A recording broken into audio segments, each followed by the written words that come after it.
to ask you both. Liz, how do you see things evolving in the last few years as far as the area you're working on? Have you seen an improvement or not? And I'll actually, the question is two parts. So first past and then future, how do you see things moving forward, particularly after this conference? How do you see the trend in the last few years, and how do you see it in heading into the future? Oh, thank you. Another good question.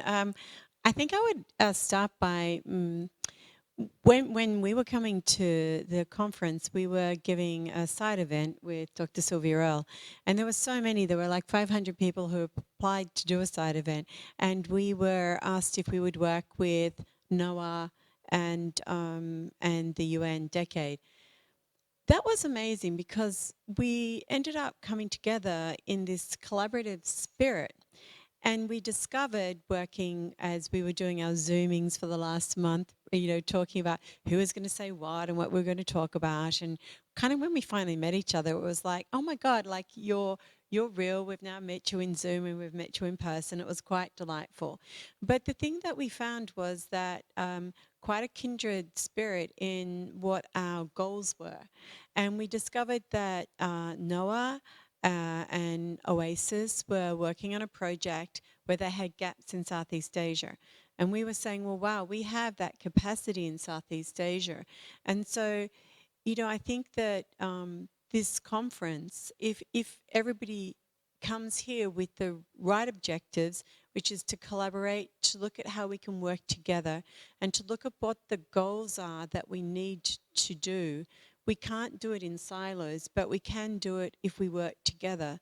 And I say very strongly that we should only have come here if we are really dedicated to want to work and to achieve and to leave here with very strong goals and actions. It's not a place for cups of tea and sangritas, which are very nice, but it's not our first objective, right?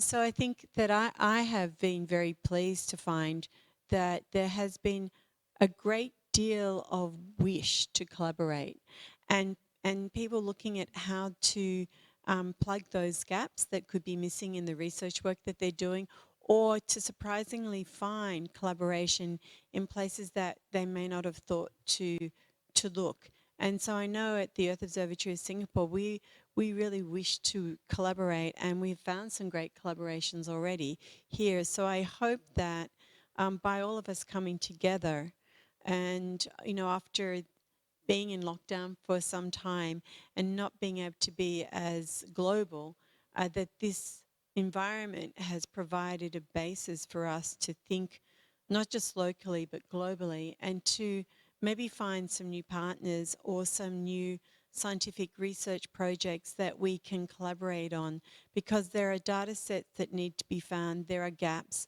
and we need to find those gaps and fill them quite quickly so that we can really steer the health of the oceans across in the future.